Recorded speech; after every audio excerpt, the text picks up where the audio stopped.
Hey, superstars, it's Danny with a planetary service announcement here to talk to us once again about victim consciousness, which we, as a unified human species, are all in the process of transmuting as we step into greater and more expansive realms of empowered self-responsibility. So I speak to you guys a lot about victim consciousness. And it's something that I really focus on in my coaching practice with my clients, wherein I'm honing in on the places wherein my clients are victimizing themselves and seeking outside of themselves for the validation and acknowledgement that I then guide them through the process of giving to themselves.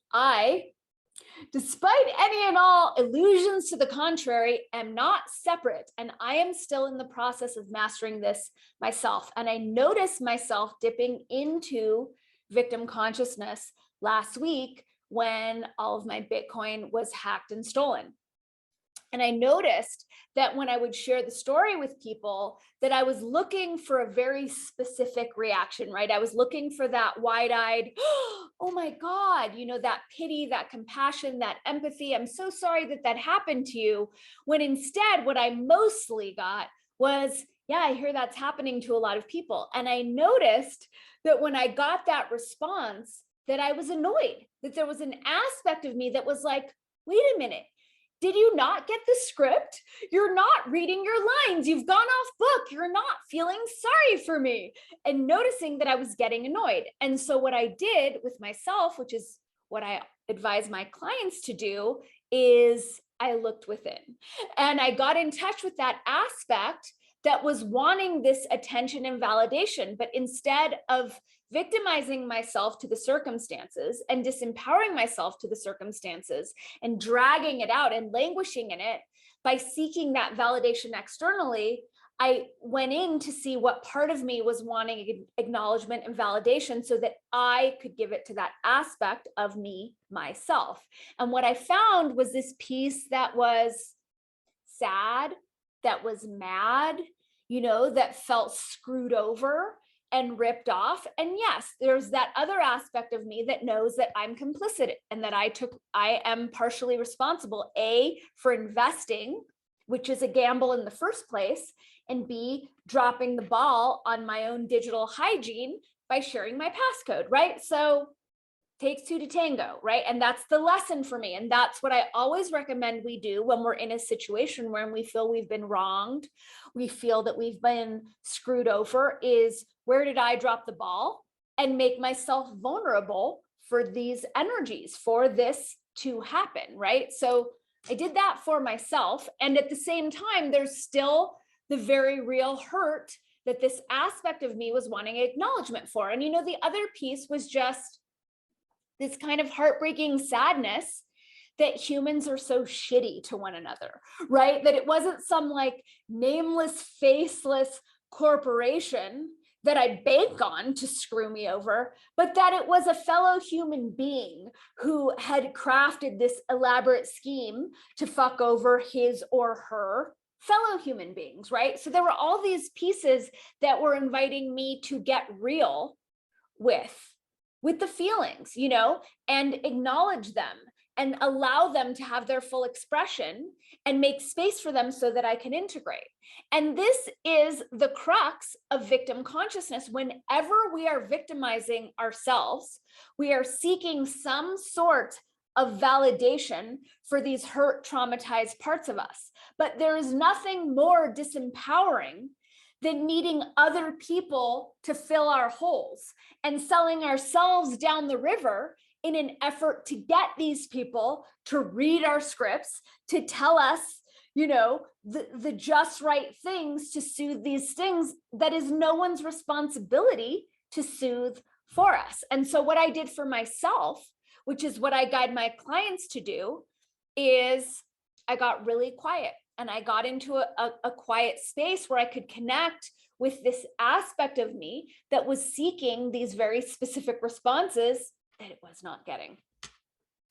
And, it's a matter of being with that part and letting it communicate everything that it wants to communicate, and me communicating back to it everything that it's wanting to hear from all these external entities, right? From all my friends, from the tech support people who weren't getting back to me, from, you know, everyone on my group coaching call who was holding space for me, whatever it is, it's on me to give myself precisely the validation that I was seeking from everyone else. And so once I connected to that aspect through the feeling, through the hurt, you know, allowing it to make itself known and to do its worst with me, right? Allowing all of the hurt to express at full volume and full capacity, let it rip so that I could hold space for it.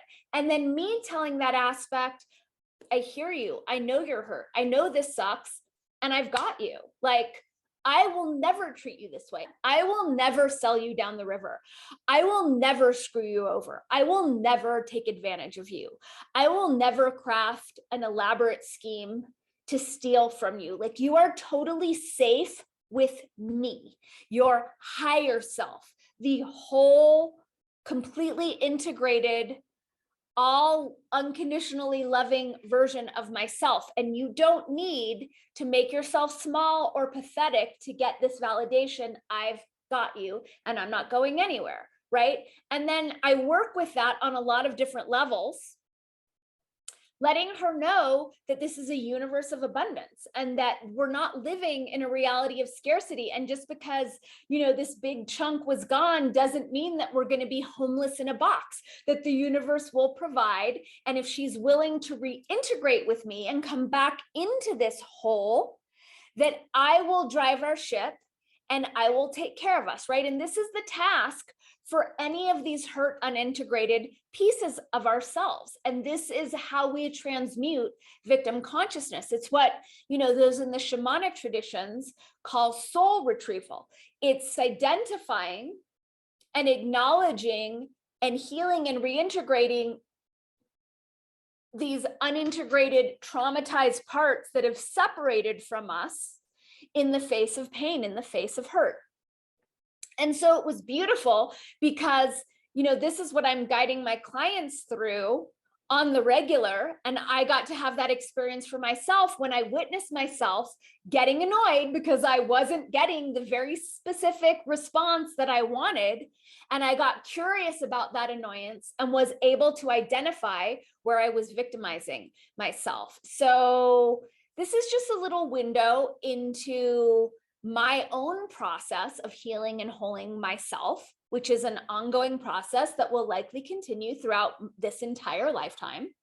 And it's also a window into how I work with my coaching clients and what the crux of, you know, one of the cruxes of my work is. So as this speaks to you, as you are getting, you know, this tickle in your belly or in your throat or in your chest that's saying, hey, I do this too. There are parts of me that are selling myself short and down rivers as I'm seeking external validation for these hurt pieces of me that I have yet to integrate. I invite you to consider doing some coaching work with me. It is so valuable. It is so effective.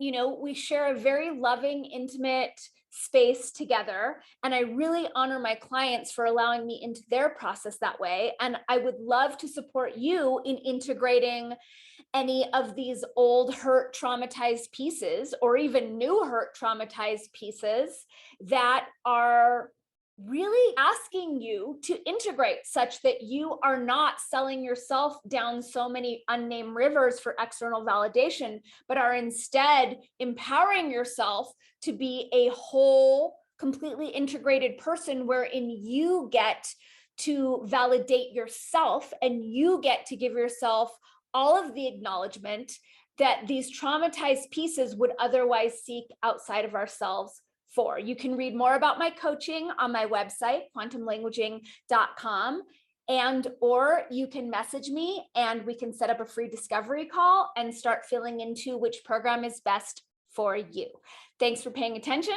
Thanks for remembering that every word matters, that you are omniscopic amazingness. Have a rockin' day. Mwah.